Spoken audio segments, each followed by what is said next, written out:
오병이어의 기적과 신앙 고백에 대해서 우리가 말씀을 나눕니다. 전 시간에 우리가 영혼이 어디에서 생기는가 그거에 대해서 말씀을 나눴습니다. 그것은 헤롯이 침례 요한을 죽였는데 예수님께서 온갖 능력을 나타내자 침례 요한이 다시 살아난 것이 아닌가. 그래서 영혼 선제설, 영혼 창조설, 유전설 세 가지가 있다는 것을 우리가 보았는데 지금 그 질문이 계속되고 있습니다. 예수님은 과연 누구신가? 침례 요한이 나타나신 분인가? 아니면 예수님은 어떤 분이신가? 오병이어를 통해서 우리는 위대한 하나님의 역사를 우리가 봅니다. 보리떡 5개와 물고기 2마리로 남자만 5,000명, 수만 명의 사람이 먹는 그 기적을 행하신 예수님이 누구신가? 사실은 거기에 초점을 우리가 두는 것입니다.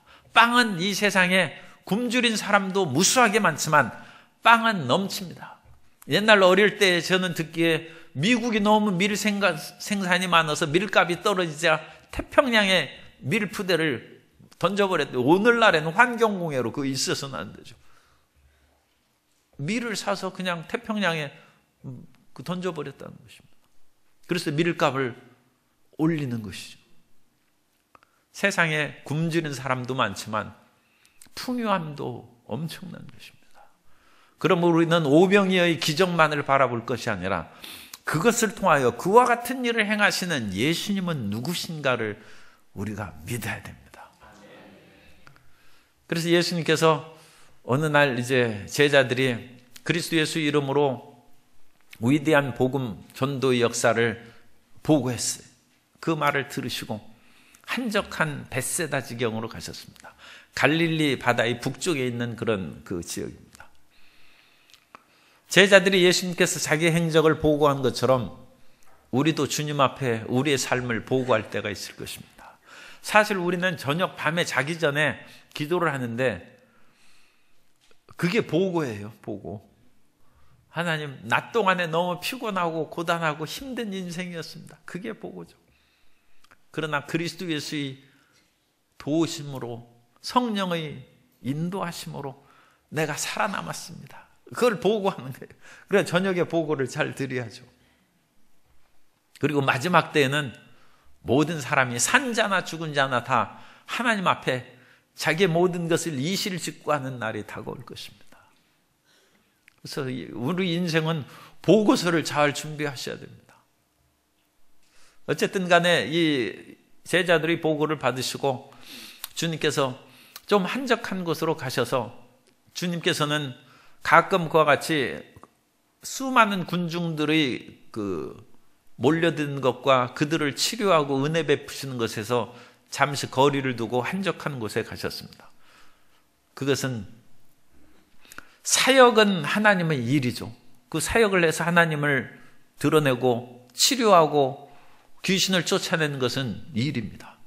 그런데 그것의 일을 통해서 우리의 마음의 기쁨과 만족을 얻는데 그것은 일은 일이고 하나님과의 깊은 영적 교제에는 거리가 있습니다. 그러니까 일만 하면 안 돼요. 주부가 가정에서 내 일만 해. 남편하고는 아무 대화가 없어요. 그러면서 남편이 혹시라도 불만을 가지고 얘기하면 내가 이렇게 열심히 일하고 바쁜데 당신이 그런 불만이 나오면 되겠느냐? 그건 아내가 좀 생각해야 돼요. 일은 일이고 남편과 사는 것은 서로 대화하고 사랑하고 서로 이해하기 위해서 사는 것이지 일하라고 결혼한 것이 아니죠. 그러면 뭐 일꾼을 세우지 뭐하러 하겠어요. 하나님과 우리의 관계가 그런 것이죠. 우리가 이 세상에서 열심히 일하는 것, 주님 일 내가 열심히 일하는데요. 그런데 너는 나하고 교제가 있느냐? 그걸 주님께서 물으십니다. 그리고 예수님께서는 한적한 곳에 가셔서 기도에 몰두하시고 어느 때는 새벽까지 그 피곤하고 지치신 가운데서도 낮 동안에 수많은 사람들을 돌보느라고 얼마나 예수님은 인간이십니다. 그렇기 때문에 피곤하신데도 밤새 기도하시고 그런 일이 나타나는 것입니다. 그래서 벳스다로 가셨는데 거기까지 사람들이 또 몰려왔어요. 예수님께서는 참 송구한 표현이지만 불평하지 않습니다. 내가 이렇게 피곤한데 나를 좀 고만 좀 괴롭히라. 그렇게 하지 않고 그들에게 다시 하나님의 나라를 전하시고 가르치시고 또 병도 고쳐주시고 그렇게 베푸셨습니다. 그리고 나서 그 사람들이 먹을 것이 없는 상황을 아시자 제자들이 먼저 얘기하죠. 마을로 내려가서 여기는 광야 빈들이니까 마을이 없는 곳에 모였어요. 그 당시 이 로마의 압제하에서 가혹한 세금과 일자리가 부족한 것이죠. 다른 나라의 그런 압제하에 있으므로 전답을 잃고 모든 그런 많은 시설들이 빼앗겼기 때문에 남자가 5,000명이 지금 실업자가 돌아다닙니다. 이 처참한 상황이에요. 그죠? 그들을 따라서 부녀자까지 지금 수만 명이 물론 예수님을 따라다니는 것이 말할 수 없이 좋고 행복한 것이지만 아니 지금 일 안 하고 뭐 하는 것인지 그걸 우리가 생각해요. 그 당시 수없이 실업자가 있었어요. 사람들이 먹고 살기가 힘들어요. 그러니까 그 빈들에 그렇게 많이 모인 것입니다. 공장도 없고 모든 시설도 없는 그런 빈들에 오직 하나님만 바라고 사람들이 이렇게 모여듭니다. 그때 제자들이 이 사람들이 시장하니까 이제 마을로 보내서 먹을 것을 먹고 유숙하게 하는 것이 좋겠습니다. 그렇게 하자 예수님께서 너희가 먹을 거를 주라고 했어요. 그리고 우리가 무슨 먹을 것이 있겠습니까? 그래서 알아보니까 보리떡 5개와 물고기 2마리가 있어요. 물고기를 2마리씩 드는 분도 물론 있어요. 크기 나름이지만. 그런데 저는 물고기를 차려주면 1마리밖에 잘 안 먹습니다. 그래서 보리떡 5개와 물고기 2마리는 제가 2인분으로 그렇게 정했어요. 그건 제 마음대로 정한 거예요. 그래서 남자만 5,000명이니까 부녀자까지 한 2만 명이 되면 보리떡 5개, 물고기 2마리 2인분으로 2만 명을 먹었으니까 2인분이 10,000배로 늘어난 거예요. 그래서 제가 기도할 때 30배, 60배, 100배, 10,000배가 성경적이다. 그래서 제가 가끔 10,000배를 얘기하는데 이 10,000배가 어디서 나오느냐 물으면 보리떡 5개와 물고기 2마리로 2만 명을 먹였다. 2인분으로 2만 명 먹었으면 10,000배 아닙니까? 10,000배의 기적을 주님께서 역사하셨다. 그러면 이 10,000배의 기적이 어떻게 이루어지느냐? 그래서 저는 이것이 논리적으로 가능하다고 생각합니다. 왜 가능하냐? 사람이 콩을 이렇게 먹으면 보리떡이니까 콩으로 얘기하면 안 되고 보리떡 5개가 이제 콩이 몇 개인지는 모르겠어요. 아니 보리가 몇 개 되어서 보리떡 5개가 만들어지는지 모르는데 어쨌든 보리 하나를 심으면 30배, 60배, 100배로 거두지 않습니까? 그죠?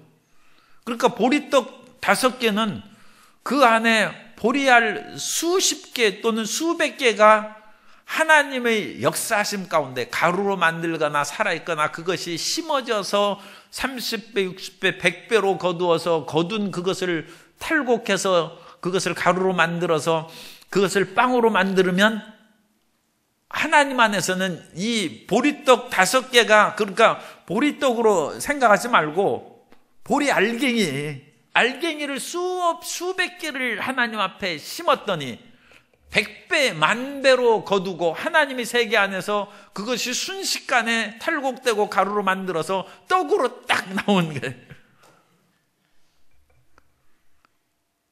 그 하나님의 세계에서는 그게 가능한 거예요. 오늘날 그 영화 같은 데도 보면 그런 것이 있어요. 순식간에 뭐가 자라나고 꽃이 그런 것도 여러 번 그것을 찍어가지고 씨앗을 뿌리면 그걸 오랫동안 찍어서 막 씨앗이 싸게 나오고 꽃이 피고 열매 맺어서 뭐 몇 개월에 있는 것을 순식간에 고속으로 그걸 돌리면 씨앗을 뿌리자마자 해가지고 꽃이 피고 열매 맺는 그런 광경을 보지 않습니까? 그죠? 시간을 다스리시고 시간을 지배하시고 초월하신 하나님의 세계 속에서 또 이 밀가루 떡을 만들었는데 그것을 거꾸로 돌려. 그러면 그 보리떡이 착착착 해가지고 이 보리 알갱이로 변하는 거예요. 그죠? 그걸 거꾸로 그걸 돌리면 그게 나오지 않습니까? 어떻게 이해가 되시죠? 그죠? 거꾸로 돌리면 보리떡이 지금 보리 나달이 되는 거예요. 그걸 빨리 돌리면 팍팍팍 해가지고 수십 배로 자라가지고 열면. 하나님의 세계에서는 얼마든지 가능하다. 그러므로 주님께서 이 보리떡 5개와 물고기 2마리로, 그리고 물고기 2마리가 지금은 죽어있지만 살아가지고 해가지고 새끼 낳고 해가지고 수천 마리가 되는데 얼마든지 가능한 거예요. 기적이 있다는 기적이에요. 그것은 그 하나님의 시간 안에서는 얼마든지 기적이 가능하다. 그 미국 웨스트민스터 신학교 그 교수의 마이클 호튼이라는 교수가 있는데, 그 신문에 그것을 한국에 와서 세미나를 했는데 그 기사가 났어요. 미국 교회는 세속화의 공장이 됐다. 미국 교회는 오늘날 큰 문제고, 교회 다니면서 오히려 세속화되고 하나님을 믿는 것이 아니라 세상의 그런 사람으로 변한다는 것입니다. 왜 세속화가 되느냐? 미국 교회에서 잘못된 세대주의 종말론으로 인해서 사람들이 현실에서 올바르게 살 생각은 안 하고 그냥 하나님이 갑자기 모든 것을 심판하고 변화시키고 모든 것을 끝나는, 너무 살기가 힘드니까 종말 사상에 그 일부 사람들을 사로잡아요. 언제 그냥 지구가 쪼개지냐, 이 살기 힘들으니까 혼자 죽기에는 너무 억울하고 무서워서 못 죽고 지구가 쪼개지기만 기다리고 종말론을 기다려요. 그래서 세대주의 종말론의 폐해로 세상을 변화시키는 빛과 소금의 역할을 못하고, 또 한 판은, 그건 제 얘기가 아니에요. 그 마이클 호튼 교수 얘기입니다. 트럼프 같은 사람을 지지하는 우파 교회를 비판했어요. 그래서 트럼프에 대해서는 제가 잘 모릅니다. 그런데 신문에 가끔 나는 거 보면 무슨 성매매도 하고 그 사실을 없다고 부인해야 그게 크리스찬의 태도인데, 그건 있는데 돈 줬으니까 끝냈다는 것을 얘기하잖아요. 이게 그러니까 이 크리스찬이 제정신이 아닌 것이죠. 그런데 그 크리스찬을 미국 교회가 지지한다. 무조건 우파를 지지하는 그 미국 교회가, 그건 세속적이고 타락하는 것이지 올바른 것이 아니다. 이 호튼 교수가 그걸 지적합니다. 그런데 어떤 사람도 그 카톡으로 보내왔어요.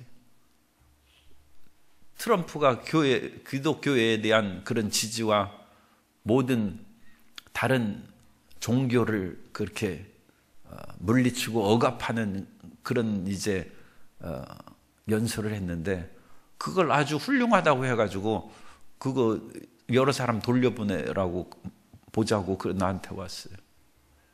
아니, 그 사람이 올바른 신앙을 가졌을 때 그 연설도 훌륭한 것이지, 그 삶이 올바르지 못한데 그 사람이 하는 기독교를 옹호하는 것이 그게 올바른 거죠. 그건 표얻기 위해서 하는 것이죠. 그런데 무조건 기독교 우파가 그런 사람을 지지하니까 이게 세속화의 공장이라는 거예요. 더군다나 이 젊은이들, 세 번째는 이 젊은이들에 대해 얘기했는데, 오늘날 미국 교회의 청년들은 하나님의 기적을 안 믿는다는 거예요. 그러니까 오병이어를 안 믿는다는 거예요.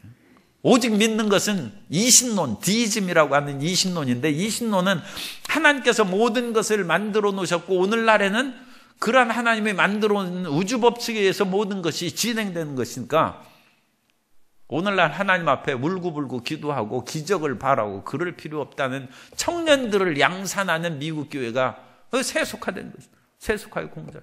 극단적인 그런 신앙의 종말론에 빠져든거나 무조건 기독교만 하면 그 사람의 행실이 어떻든지 간에 그냥 지원하고 후원하고 보는 그런 것이나, 청년들의 하나님의 역사와 살아계신 돌보시는, 매일매일 우리와 함께 하시고 호흡하시는 그런 하나님을 못 믿는 청년들은 그게 무슨 신앙이냐. 그것을 이제 지적하고,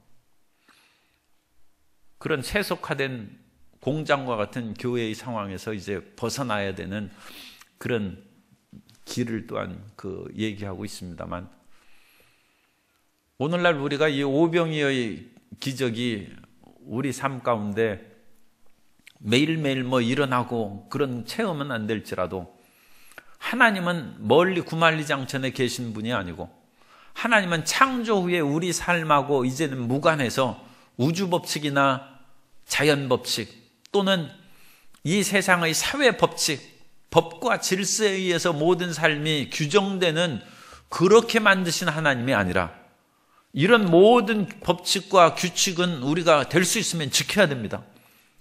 사람은 육체를 가졌으니까 숨을 쉬어야 되고 높은 것에서 조심조심 내려와야지 뛰어내리면 다치는 것이죠. 이건 자연 법칙입니다.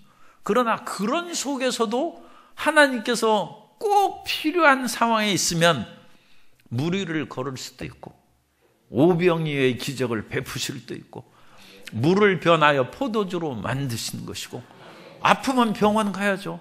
그러나 하나님께서는 나병 환자를 치료하시고 죽은 자를 살리시는 살아계신 하나님입니다.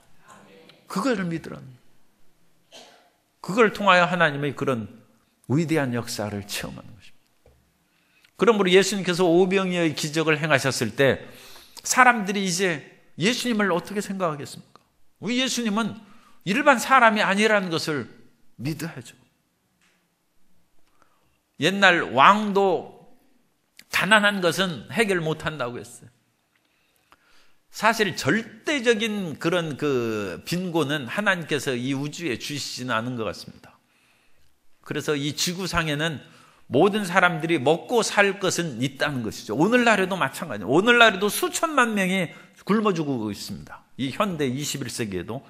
그런데도 불구하고 어느 나라에서는 모든 것이 차고 넘치고 음식 쓰레기가 넘치는 거예요. 그런데 그게 공평하게 분배가 안 되는 것이죠. 공평하게 분배가 되려면 이 지역은 건조지역, 사막이라든지 또 여러 가지 환경의 열악한 것으로 식량 생산이 안 돼요.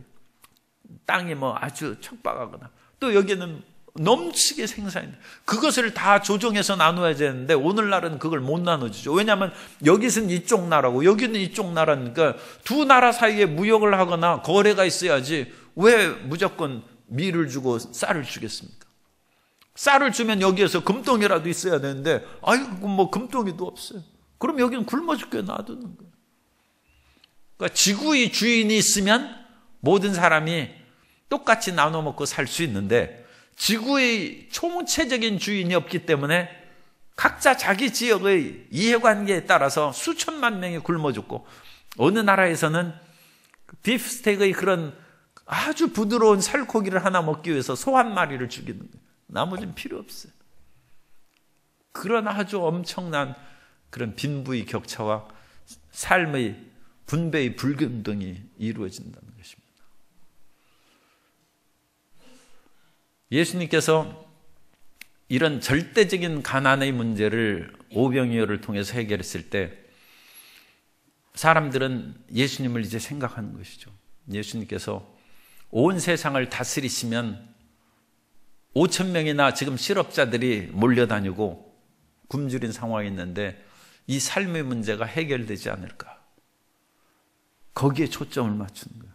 그러므로 이 사람들은 오병이어의 기적을 체험하면서 이제 예수님을 하나님의 아들 또는 메시아로 생각하면서, 그 메시아는 어떤 메시아입니까? 그 메시아는 불평등한 이 사회를 뒤집어버리고 로마 제국에서 우리를 건지시는 메시아로 생각하는 거예요. 그래서 그 다음에 나오는 것이 메시아의 그런 질문을 이제 얘기하고 있습니다. 예수님께서 인자를 누구라고 하느냐? 그래서 18절에 보면 예수께서 따로 기도하실 때 제자들이 주와 함께 있더니 물어 이르되 무리가 나를 누구라고 하느냐? 그래서 여기에서 다시 이제 예수님의 신분에 대해서, 예수님이 누구신가에 대한 질문이 이루어지는 것입니다. 그러면 어떤 사람은 엘리야, 침례 요한, 선지자고, 그래서 침례 요한은 헤롯의 거기에서 연결되고 그러죠. 그러니까 예수님께서 너희는 나를 누구라 하느냐? 그러자 베드로가 하나님의 그리스도시니이다. 사람의 능력으로는 예수님을 알 수 없습니다. 사람의 능력으로는 기껏해야 침례 요한이나 엘리야라든지 옛 선지자 중에 하나라고 얘기하고 눈에 보이는 예수님을 하나님이라고 고백하는 것은 그건 하나님의 계시가 있어요. 그러니까 우리가 예수님을 구주요 나의 주시며 하나님의 아들이시고 예수님은 하나님이시다 믿는 것은 우리 스스로 믿은 것이 아니라 성령께서 계시해 주셔서 그런 것입니다. 그러므로 우리는 우리가 믿은 예수님을 믿지 않는 사람을 이상하게 생각하면 안 돼요. 그 사람들에게 성령께서 계시해 주지 않으면 예수님을 하나님으로 못 믿습니다. 그러므로 기도해야죠. 하나님이 알게 해 주시도록 전도할 때 기도 없는 전도는 그건 맹탕입니다. 우리가 아무리 전도해서 우리 말이 무슨 그 천사의 말이겠습니까? 참 이건 좀 실례의 말이지만 유명한 코미디언이라든지 혁혁한 그런 그 연예인들 말 잘하는 사람들이 목회를 가끔 하고 그러는데도 상당히 그 실패하는 것을 많이 봐요. 그것은 인간의 지혜와 말재주로 되는 것이 아니죠. 그러면 예수님 다 믿었어야죠. 얼마나 재밌게 얘기하고 그러는데 교회가 성장하고 부흥해야죠. 그런데 교회가 안 되고 실패하는 그런 연예인, 참 그런 얘기하는 것은 좀 일부 사람들에게는 참 신뢰가 되겠습니다만 그런 또 간혹 그런 실패담을 우리가 듣는 것이죠. 그러니까 말재주가 존난다. 기도해야 된다. 하나님이 그 영을 열어주셔서 하나님을 알게 해주시지 않으면 예수님을 그리스도로 못 믿는 것입니다. 그러므로 마태복음에서는 이를 알게 하신 이는 혈육이 아니요 하늘에 계신 아버지께서 베드로 너에게 계시해 주신 것이다. 그러니까 베드로가 아무리 실력이 있어도 예수님을 알아볼 수 있는 실력은 없어요. 인간의 실력으로는 하나님을 모르는 것입니다. 하나님께서 그 마음을 열어주시면 하나님을 아는 것이고, 그러므로 우리가 2018년도 새가족 초청 사랑 행복 나눔 행사를 할 때도 사람만 데려와서는 안 되고 성도 여러분이 기도를 많이 해야 해요. 기도를. 그러니까 정말로 내가 기도는 얼마나 힘듭니까? 그리고 기도에는 그냥 형식적으로 기도해서 응답이 되겠습니까? 진실되게 온 심혈을 기울여서 기도해야죠. 그러니까 그 전도 대상은 굉장히 고귀한 사람이고 그냥 아무나 데려와서는 안 되죠. 정말로 예수님 믿고 구원받고 영혼을 사랑하는 그분을 모셔와서 그 자리에 앉게 하고 기도의 역사가 있으면 성령께서 감동 감화하셔서 예수님을 알게 하시고 말씀을 전할 때 그 말씀이 마음에 들어오는 것입니다. 믿음은 들음에서 나고 들음은 그리스도의 말씀으로 말미암은 것입니다. 그러므로 전도의 행함이 있고 기도의 그런 뒷받침이 있고 말씀의 역사가 있으면 성령께서 구원하시는 것입니다. 그래서 이 베드로가 그 위대한 신앙 고백을 한 거예요. 예수님은 그리스도십니다. 그러면 그 그리스도는 어떤 그리스도시에요? 지금 이 빵 문제하고 해결하고 로마의 압제하에 있는 유대적인 상황으로 보면 민족을 해방할 그리스도죠. 그러나 초림의 예수님은 이 세상을 변화시키는 그런 어떤 그 정치적, 군사적, 경제적인 그리스도가 아니라 내면의 죄악을 사하는 그리스도로 오신 거예요. 그래서 처음 오신 예수님은 우리의 죄악을 용서하시는 그리스도로 오신 것이죠. 그러므로 예수님께서는 이 메시아인 것을 고백한 베드로의 말 다음에 금방 인자가 22절에 보면 인자가 많은 고난을 받고 장로들과 대제사장들과 서기관들에게 버림받아 죽임을 당하고 제3일에 살아나야 하리라 하시고, 죽음의 그리스도를 얘기합니다. 십자가에 못 박혀 죽는 그리스도인 것입니다. 그리고 그것은 이사야 53장을 비롯해서 아까 그 목도에도 얘기한 것이 고난의 종에 대한 그 메시지입니다. 이 이사야는 4번의 그 구절로 고난의 종에 대한 그런 그 문구가 있습니다. 그 가운데 하나가 우리가 잘 아는 53장이에요. 그 고난의 종 4번 가운데 한 군데가 이제 53장에 있는 고난의 종에 대한 얘기. 이 고난의 종에 대한, 그러니까 메시아가 오셔서 고난을 받고 고통당하는 것이 성경에 이미 계시가 되고 말씀이 있는 것입니다. 그런데 그것을 그렇게 읽고 묵상하는 사람이 이것을 이해를 못한 거예요. 그 사람들은 무엇으로 이해했느냐? 그 고난의 종은 이스라엘의 고난으로 해석했어요. 그것이 오늘날 유대교와 오늘 기독교 간의 성경 해석상의 차이점입니다. 오늘날 유대교 랍비들하고 얘기하면 그것은 이스라엘이라고 얘기하고, 이스라엘이 고생 많이 했죠, 그렇게 얘기합니다. 그러나 거기에는 단수 형태로 되어 있기 때문에 그것은 어떤 개인입니다. 그것을 또 그 사람들은 그렇게 얘기합니다. 그것은 이스라엘을 대표 단수로 하는 그런 표현일 것이다. 그건 그런 해석이 가능은 해요. 그러나 사람이 성경을 자기 맘대로 신학적으로 해석해서 메시아를 알지 못하는 것이죠. 유대인들에게 그 눈이 열리는 것은 성령께서 하셔야 돼요. 그러니까 아무리 신학적인 논쟁을 해서도 그것은 해결이 안 돼요. 그러니까 이 고난의 종에 대해서도 이미 그들은 알고 있지만, 메시아가 이 땅에 오셔서 십자가에 달리심으로 인류의 죄를 사하시는 그 고난의 예언 말씀이다, 그걸 모르는 것이죠. 그러므로 예수님께서 그걸 가르치는 거예요. 내가 이 땅에 온 것은 버림받고, 왜 버림받습니까? 죄악으로 가득 찬 인생의 그 죄를 짊어지기 때문에 죄악이 버림받는 것이고, 그래서 십자가에 못 박혀 죽으시지만 3일 만에 살아나신다. 그것이 이제 믿음이죠. 요즘에 젊은 사람들이나 우리 또 관심 있는 우리 성도님들은 인공지능에 대해서 많이 듣고, 오늘날 인공지능이 바둑계를 평정했기 때문에 사람의 지능보다 인공지능이 앞서간다는 것을 우리가 인식하기 시작했습니다. 그런데도 인간이 아직 태평하게 있는 것은, 그것은 바둑 두는 데 있고 일부 의료 그런 진단이라든지 특별한 어떤 주식이라든지 거래 판단하는 그런 지능에 있어서는 인공지능이 탁월할지 몰라도, 인간의 총체적인 면에서는 아직 인공지능이 사람보다 못하다는 그런 인식이 있기 때문에 우리가 안심하는 거예요. 그런데 지금 과학계는 그렇게 안심할 수 없다고 얘기합니다. 총체적인 인간의 역량을 뛰어넘는 초인공지능이 멀지 않아 개발할 것이고, 그 초인공지능이 개발되면 그 인공지능은 스스로 그런 생각하는 로봇을 만들 것이다. 사람 손을 안 거치고 이제 초인공지능을 가진 그런 로봇이, 그 인조인간이죠, 그 로봇이 재생산을 하는 거죠.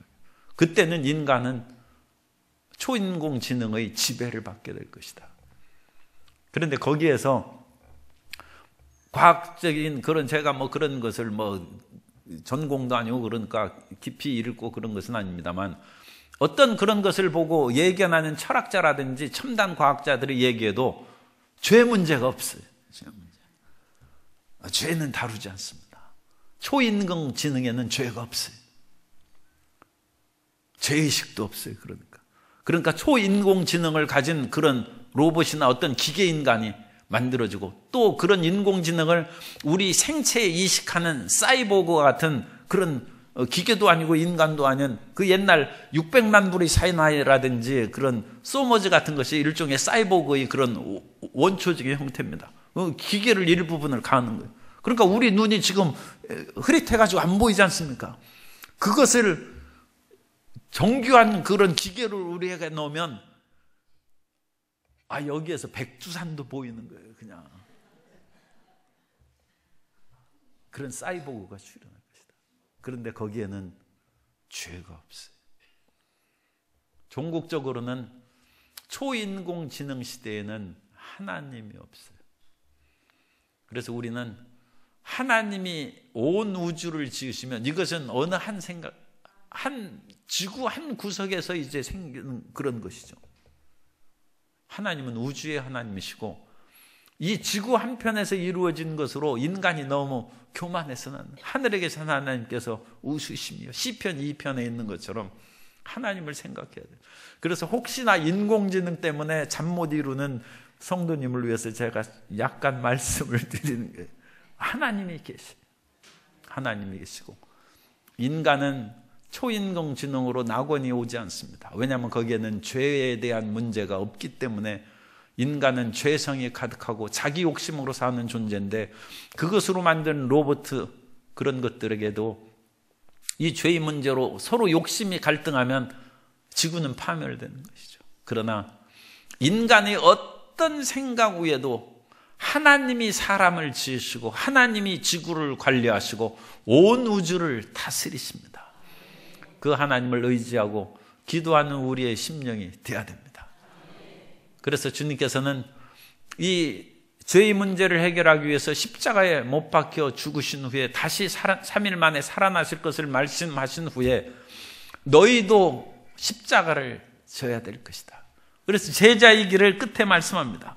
23절, 무리에게 이르시되 아무든지 나를 따라오려거든 자기를 부인하고 날마다 제 십자가를 지고 나를 따를 것이니라. 사람이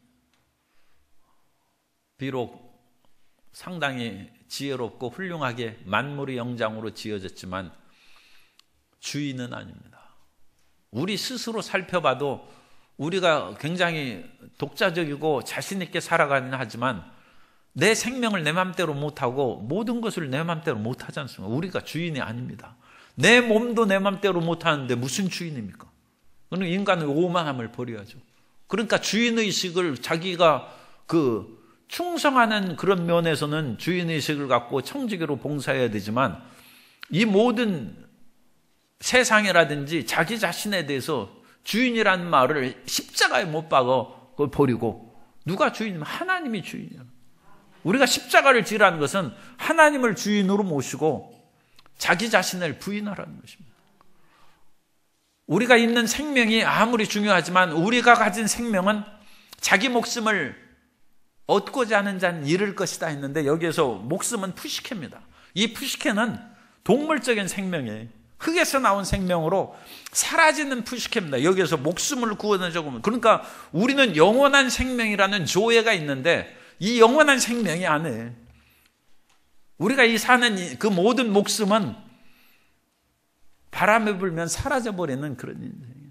인생은 풀과 같고 그 모든 영화가 풀의 꽃과 같으니 바람에 불면 그것이 자취도 없이 사라진다고 했어요. 그러므로 푸시케의 목숨을 위해서 살지 말고 자기를 부인함으로써 주는 영원한 생명은 그건 조회입니다. 영원한 생명을 위해서 살라는 것입니다. 누구든지 나를 위하여 제 목숨을 잃으면 24절에 보시면 누구든지 나를 위하여 자기의 육체적인 또는 동물적인 푸시케의 생명을 잃으면 구원하리라. 영원한 생명 조회를 주리라. 그 말씀입니다. 그러면서 사람이 온 천하를 얻고도 자기를 잃든지 빼앗기든지 하면 무엇이 유익하리요? 온 천하를 얻었는데 푸시케의 생명으로 사라져버렸어요. 무엇이 유익하겠느냐? 영원한 생명을 얻지 못하고 잠시 권력 5년 10년 하고 그것이 무슨 유익이 있겠느냐? 그러면서 영원한 생명을 얻기 위해서 인자를 그렇게 믿고 의지하면 인자도 예수님의 재림에 대한 그런 메시지가 26절에 있어요. 거룩한 천사들의 영광으로 올 때 재림에 대한 처음 나오는 메시지입니다. 주님께서 다시 오실 때 그 사람을 부끄러워하지 아니할 것이고 또 여기 있는 사람들 중에서도 영광을 죽기 전에 볼 것이다. 그것은 이 뒤에 나오는 변화산상의 영광을 말씀하시는 것으로 연결시킬 수 있고 그렇지 않으면 오순절 성령 강림으로 말미암은 하나님 나라의 영광이 많은 그거라고 연관시킬 수 있습니다. 오순절 성령 강림으로 여기 있던 예수님의 제자들은 다 그때는 살아있었죠. 그래서 그 영광으로도 해석할 수 있는데 어쨌든 간에 그리스도 예수의 십자가를 지고 영원한 생명을 위해서 살아가는 사람은 하나님의 영광을 체험한다는. 그러나 우리의 육체적인 동물적인 생명이죠. 이 목숨, 그 목숨을 위해서 그것은 육체적인 목숨이에요. 그것도 상당히 우리에게 강렬하게 다가오는 것입니다. 그러나 그것을 위해 사는 것은 짐승의 사는 거와 별반 다름없어요. 그것은 자기의 오욕 칠정에 매여서 사는 것이고, 짐승이 때가 되면 죽는 것처럼 흙으로 돌아가면 사라져버리는 것입니다. 그러므로 사라져버릴 푸시케의 목숨을 위하여 살지 말고 그리스도 예수의 이 푸시케의 목숨을 십자가를 짐으로 절제하고 규제하고, 그럼 무엇이 살아나요? 영원한 조회의 생명으로 푸뉴마의 영의 사람이 되어서, 그러니까 육의 사람이 아니라 영의 사람으로 변화돼서 살아가면 그 변화시키는 계기가 십자가예요. 그러니까 십자가가 나쁜 것이 아니라 좋은 것입니다. 그렇게 살면 주님의 영광이 임한다는 것입니다. 예수님께서 오병이어를 통해서 하나님이신 것을 보여주셨어요. 그러므로 우리 가운데 나오는 체험, 그러니까 오늘도 병을 고침받아야 돼요. 문제를 해결받아야 돼요. 그것도 중요하지만 그것보다 더 중요한 것은 그러므로 우리가 믿음을 얻는 거예요. 그래서 믿음을 얻으면 사라져버릴 푸시케 목숨을 위해서 살지 아니하고 영원한 조회의 생명을 위해서 살아간다. 그것이 복음의 핵심이고 우리에게 가르치는 말씀입니다. 영의 사람으로 거듭나서 하나님의 영광을 체험하는 복된 성도님 되시기를 주님의 이름으로 축원합니다.